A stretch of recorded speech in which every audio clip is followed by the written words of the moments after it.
ಚಾಮುಂಡಿ ಬೆಟ್ಟದ ಪ್ರಾಧಿಕಾರ ಮಾಡಿದ್ದೀವಿ. ಪ್ರಾಧಿಕಾರ ಮಾಡಿದ ಮೇಲೆ ಉಮಾದೇವಿಯವರು ಸ್ಟೇ ತಗೊಂಡಿದ್ದಾರೆ. ಸ್ಟೇ ವಿಕೆಟ್ ಆಗಿದೆ. ಅದಕ್ಕೆ ಮೊದಲನೇ ಸಭೆ ಕರೆದಿದ್ದೀವಿ. ನಾನು ಚಾಮುಂಡಿ ಬೆಟ್ಟದ ಮೇಲೆ ಮೊದಲನೇ ಸಭೆ ನಡೀತಾ ಇದೆ. ಆಕ್ಷೇಪಣೆ ಸರ್, ಸ್ಟೇ ಇದೆ, ಇನ್ನೂ ಇದಕ್ಕೆ ವಿಚಾರಣೆ ಇದೆ, ಮಧ್ಯೆ ಮಾಡಬಾರ್ದು ಅಂತೇಳಿ ಒಡೆಯವರು ಇಬ್ಬರು ಕೂಡ ಆಕ್ಷೇಪಣೆ ಇದು ಮಾಡಿದ್ದಾರೆ, ಪತ್ರ ಬರೆದಿದ್ದಾರೆ ಸರ್ ಕಾರ್ಯದರ್ಶಿಗಳಿಗೆ. ನೋಡಪ್ಪ,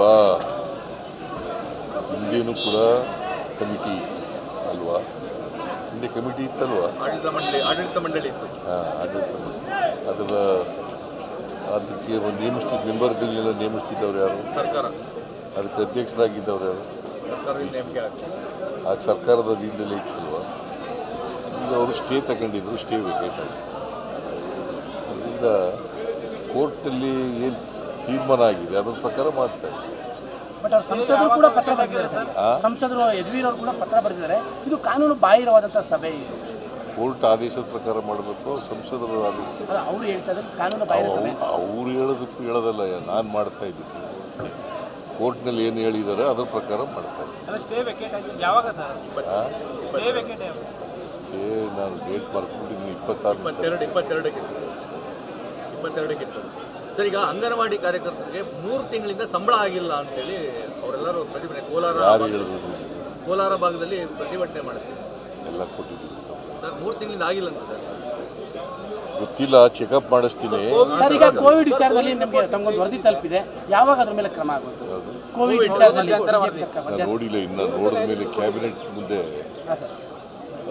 ಗುರುವಾರ ಕ್ಯಾಬಿನೆಟ್ ಗುರುವಾರ ಅವತ್ತು ಕ್ಯಾಬಿನೆಟ್ ಮುಂದೆ ಇಡ್ತೀವಿ. ಅಲ್ಲಿ ಏನು ಶಿಫಾರಸು ಮಾಡಿದಾರೋ ಅಂತ ಗೊತ್ತಿಲ್ಲ. ಕ್ಯಾಬಿನೆಟ್ನಲ್ಲಿ ಡಿಸಿಷನ್ ತಗೊಂಡು. ಬಟ್ ಆಲ್ರೆಡಿ ಬಿಜೆಪಿ ಶುರು ಮಾಡಿಬಿಟ್ಟಿದ್ದಾರೆ, ಇದು ರಾಜಕೀಯವಾದಂಥ ವರದಿ ಅಂತ. ಇನ್ನು ವರದಿ ಸುಧಾಕರ್ ಹೇಳ್ತಾ ಇದ್ದಾರೆ, ಇದು ರಾಜಕೀಯ ಅಂತಃಕರಣದಿಂದ ಕೆಲಸ ಮಾಡಿದ್ದು, ರಾಜಕೀಯ ಉದ್ದೇಶದಿಂದ ಈ ರೀತಿ ವರದಿ ಎಲ್ಲ ತರಿಸ್ಕೊಂಡು ಅದನ್ನ ಮಾಡ್ತಿದ್ದಾರೆ ಅಂತ ಸುಧಾಕರ್ ನಿನ್ನೆ ಮಾತನಾಡಿರುವಂಥದ್ದು. ಕುಂಭಕಾಯಿನ ಕಳ್ಳ ಅಂದರೆ ಯಾಕೆ ಇನ್ನು ವರದಿ ಏನು ಅಂತ ಗೊತ್ತಿಲ್ಲ. ಅವ್ರಿಗೆ ಗೊತ್ತಾಯ್ತಾ ವರದಿನಲ್ಲಿ ಏನಿದೆ ಅಂತ? ಮುಖ್ಯಮಂತ್ರಿಗಳಿಗೆ ಗೊತ್ತಿಲ್ಲ. ಅಲ್ಲಪ್ಪ, ನನಗೆ ಗೊತ್ತಿಲ್ಲ, ಅವ್ರಿಗೆ ಗೊತ್ತಾಯ್ತಾ? ಅವ್ರಿಗೆ ಗೊತ್ತಾಗಿದೆಯಾ? ತಪ್ಪು ಮಾಡಿರ್ಬೇಕಾಗಿರೋದ್ರಿಂದಲೇ ಚಡ್ಪಡಿಸ್ತಾ ಇರೋದಲ್ವಾ? ನೀವು ಮನುಷ್ಯನ ಸ್ವಭಾವ ಅರ್ಥ ಮಾಡ್ತೀವಿ. ರಿಪೋರ್ಟ್ನಲ್ಲಿ ಏನಿದೆ ಅಂತ ಯಾರಿಗೂ ಗೊತ್ತಿಲ್ಲ. ಸುಳ್ಳು ವರದಿ ತರಿಸ್ಕೊಂಡಿದ್ದಾರೆ ಅಂತ ಹೆಂಗೆ ಗೊತ್ತಾಯ್ತು ಇವನಿಗೆ? ಹೆಂಗೆ ಗೊತ್ತಾಯ್ತು ರೀ? ಹೆಂಗೆ ಗೊತ್ತ?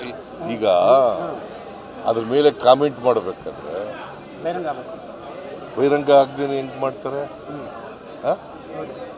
ಅಂದರೆ ಸುಧಾಕರ ತಪ್ಪು ಮಾಡಿದ್ದಾನೆ ಅಂತ ಗೊತ್ತಾಗಿದೆ. ಅವನಿಗೆ ಮಾನಸಿಕವಾಗಿ ಮನಸ್ಥಿತಿ ಏನೋ ಒಂದು ತಪ್ಪು ಮಾಡಿರೋದು ಗೊತ್ತಾಗ್ಬಿಟ್ಟಿದ್ದಲ್ಲ, ಅದಕ್ಕೆ ಹಂಗೆ ಪಾಪ ಇನ್ನು ರಿಪೋರ್ಟ್ ನೋಡದೆ ಹೋದ್ರು ಕೂಡ ಹೇಳ್ತಾ ಇದ್ದಾರೆ. ಇನ್ನು ಶಿಫಾರಸೆ ನೋಡಿಲ್ಲ. ಯಾರು ನಿಮ್ಗೆ ಹೇಳಿದ್ದು? ಯಾರು ಹೇಳಿದ್ರಿ? ಯಾರು ನಿಮ್ಗೆ ಮಾಹಿತಿ ಹೆಂಗ್ ಗೊತ್ತಾಯ್ತು? ರಿಪೋರ್ಟ್ ಗೊತ್ತಿಲ್ಲ, ಹೊರಗಡೆ ಬಂದು 7,000 ಕೋಟಿ ಭ್ರಷ್ಟಾಚಾರ ಆಗಿದೆ ಅಂತ ಯಾರು ಹೇಳಿದ್ರಿ? ಯಾವ ಮಾಹಿತಿ? ಎಲ್ಲಿದೆ ಮಾಹಿತಿ? ನನಗೆ ಗೊತ್ತಿಲ್ಲ. ನಾನು ಗೊತ್ತಿಲ್ಲ ಹೆಂಗೆ ಹೇಳಿ? ಹೇಳಪ್ಪ, ನಿನಗೆ ಗೊತ್ತಿದ್ರೆ ಹೇಳು. ನಿನ್ಗೊಂದು ರಿಪೋರ್ಟ್ ಕೊಟ್ಟಿದ್ದಾರಾ? ಭ್ರಷ್ಟಾಚಾರ ಆಗಿರುವಂಥದ್ದು ಯಾಕೆ ತಾವು ಈ ಹಿಂದಿನ ಆರೋಪಗಳನ್ನ ಮಾಡ್ತಾ ಇದ್ರಿ, ಕೋವಿಡ್ ವಿಚಾರದಲ್ಲಿ ಭ್ರಷ್ಟಾಚಾರ ಆಗಿದೆ ಹಿಂದೆ ಮಾಡಿರೋದು ಬೇರೆ.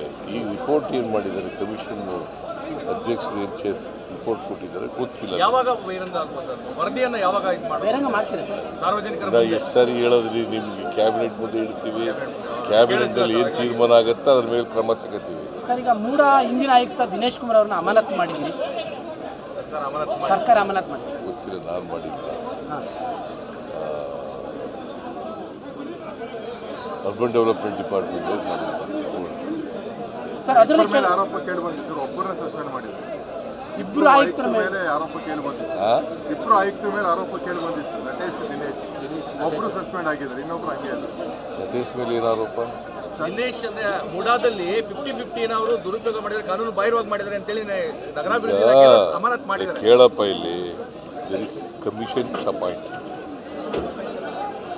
ಅವರು ಏನು ವರದಿ ಕೊಡ್ತಾರೆ ಅದ್ರ ಮೇಲೆ ನಟೇಶ್ ಅವರು ಮಾಡಲಿ, ದಿನೇಶ್ನವರು ಮಾಡಲಿ, ಇನ್ನೊಬ್ಬ ಮಾಡಲಿ, ಅದ್ರ ಮೇಲೆ ಕ್ರಮ ತೆಗೆದುಕೊಳ್ಳಿ. ಸರ್, ಈಗ ಅದ್ರಲ್ಲಿ ಒಂದು ಅಂಶ ಬಹಳ ಕ್ಲಾರಿಟಿ ಇದೆ ಸರ್.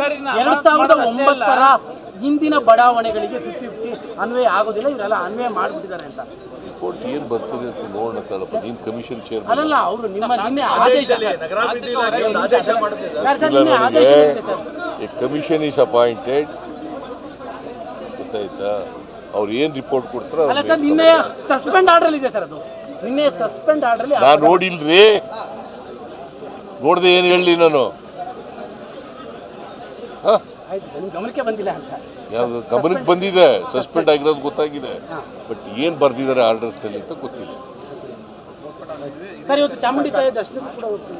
ಚಾಮುಂಡಿ ತಾಯಿ ದರ್ಶನಕ್ಕೂ ಕೂಡ ಬಹಳ ದಿನ ಆಯ್ತು. ಚಾಮುಂಡಿ ಬೆಟ್ಟಕ್ಕೆ ಹೋದ್ಮೇಲೆ ಚಾಮುಂಡಿ ಅಲ್ಲ, ಬಹಳ ದಿನ ಆಯ್ತು. ಹೋಗಿ ಬಹಳ ದಿನ ಆಯ್ತು, ಬಹಳ ದಿನ ಆಯ್ತು ಹೋಗ್ತಾ.